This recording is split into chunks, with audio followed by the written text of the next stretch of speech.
Hey everyone, DPX here. Welcome back to another movie review. Today I'm reviewing Inside Out 2.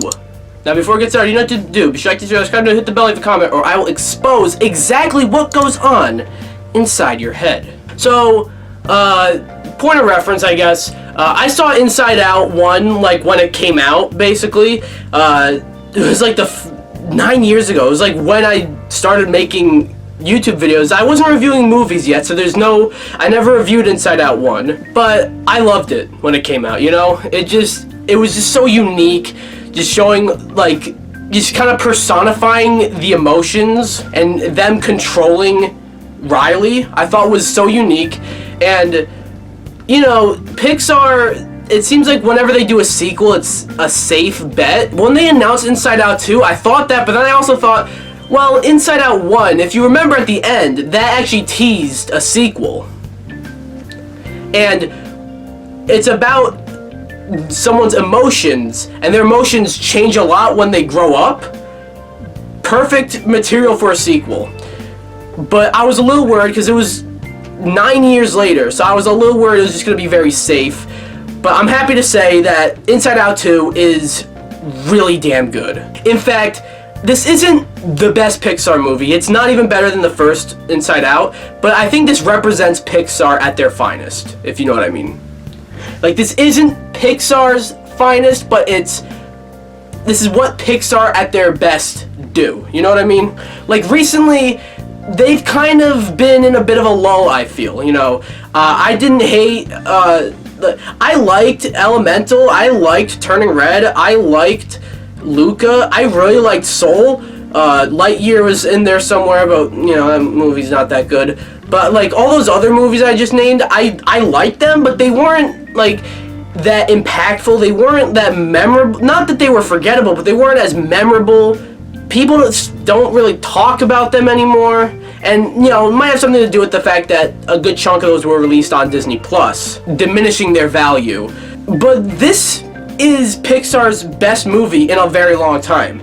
And I'll even go as far, like, this is probably Pixar's best movie since Coco. Yeah, that much. And keep in mind, I'm an apologist for Toy Story 4. I think that movie justifies its existence, even if it's not as good as the other Toy Story movies. I don't think Incredibles 2 is that bad.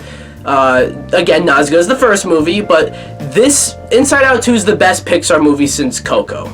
Pretty much the plot takes, you know, remember at the end of the first Inside Out where there's that puberty button. That's what I meant by, like, it, you know, it sets up a sequel. Well, now we jump forward in time. Riley is 13 years old, so she's hitting puberty. And because of that, you know, the emotions from the first movie, joy, sadness, disgust, anger, and fear, they're all running headquarters perfectly fine until some new emotions get introduced. There's anxiety, envy, boredom, and embarrassment, and nostalgia's there, but, like, you know, they do a little funny thing with nostalgia. She's not really supposed to be there yet. And the main one that gets introduced is anxiety. And she's kind of like, not really, I don't want to say a villain, but she's kind of an antagonist. Like, you could kind of say she's the villain of the movie, but she's not evil. So she's more of an antagonist. She's not a villain. She's someone who has to be stopped. But she's not really doing anything wrong. You know, it's just anxiety takes over you at a certain age. And I think there's, like, a good metaphor here about, like, how, you know, you want to fight your anxiety, but you can't. It's just going to be there. Without giving away any spoilers, I liked the way this movie touches on that. The voice cast is great, too. I believe, the VAs for Fear and Disgust did not come back, but to my understanding, everyone else did. But I didn't even notice that until after the fact, if I'm going to be honest, because the voice cast is all great. And the character designs, we're talking about the new emotions, the character designs are great too. Like anxiety is a perfect personification of anxiety. Like, the perfect, like, what I would imagine anxiety as, like, a personification of anxiety would be, that's kind of what it would be. Same goes with embarrassment and envy and boredom. One interesting thing here is that it's more about Riley. Not that the emotions get sidelined, not at all, but this is more about Riley. Like, it's Riley who has kind of the arc in this one. In the first movie, it was like joy and sadness that had the arc, but I guess anxiety also kind of has an arc, but do you get what I mean when you watch the movie? And it touches on stuff that everybody could relate to, and if you can't relate to it, you will at some point. Like, if you're not old enough, you will at some point. It's one of those movies that you watch at a certain age, and I'm sure, like, maybe when you're older and you watch it again, you view it very differently. You know, I was probably I was like 12, 13 years old when the first movie came out, you know, and like I was the age, like when the first movie came out, I was the age that Riley is in this movie, which is kind of crazy to think about. I just aged myself. It's funny too, there's a bunch of jokes as well, like the sarcasm. I know that was in the trailer, but it's still really nice. There's like a reference, there's like a video game reference in here. It was like a video game character. That clip was released before, but still I thought it was neat. The animation's fantastic. Like you notice the fuzzy details on all the characters, on all the emotions too, which is like, it's something that like you don't really notice until you do, if that makes sense. I don't know what the fuck I just said, but like it's just very detailed. It looks really good. One thing I liked, I've heard some, like this is one mixed thing that I've heard a lot of people talk about with this movie, is that some of the emotions kind of break character a little bit. Like there's a moment where joy is sad, and there's a moment where anger is being nice. It may throw you a little off guard, but then you realize like it kind of gives like some layers and some emotion, some character to the emotions, you know? Yeah, joy can feel more feelings than just joy. Anger can feel more than just anger, you know what I mean? If there's any issue that I had with the movie, it's that it is like the plot and all the plot beats and all that are very similar to the first movie. In fact, the formula is about the same. The first movie had sadness and joy get split off from the other emotions, and you know, Riley, because of that, Riley was, all she was feeling was fear, disgust, and anger.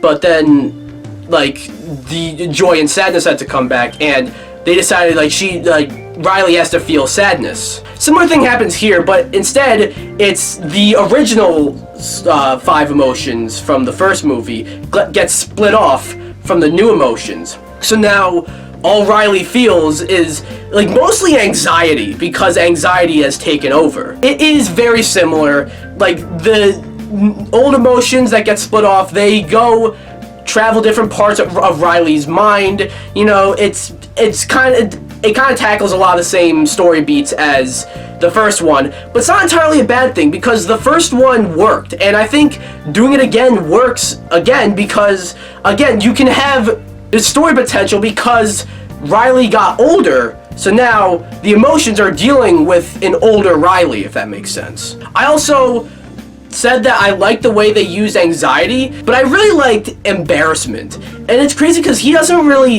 like one line in the whole movie, maybe 2, but like he doesn't do a whole lot, but like what they do with him, I really like. Boredom was interesting, even if she was kind of not there a whole lot. Envy was the one that I feel like they could have done a little more with, but even still, like, she was great. Overall, I really liked Inside Out 2. It's the best Pixar movie since Coco. It's the best Pixar sequel probably since Toy Story 3. It's like, for the first time in a while, it's a Pixar movie that I should say, it has the Pixar magic. It's like the type of movie I feel like anyone from any age should see. I feel like anybody at any age could relate, and if you're not at the age to be able to relate to this, you will eventually. Like, if you watch this now and then you grow up a bit more and you go back and rewatch this, you can view it differently. I love that movies can do that. I love that you have this movie that many people want to call a kids movie, and it's not a kids movie. It's a family movie, which is different. In the end, I'm gonna give Inside Out 2 a 9 out of 10. This isn't Pixar's best, but it represents what they could do at their best. Again, if that makes sense. That's my review for Inside Out 2. What do you guys think about it? Do you guys like it, not like it? Have you guys seen it, not seen it? If you haven't seen it, do you guys want to see it, not want to see it? Anything about the movie, let me know down below. Anyway, if you like the video, comment, subscribe, or I will expose what is really going on inside your head.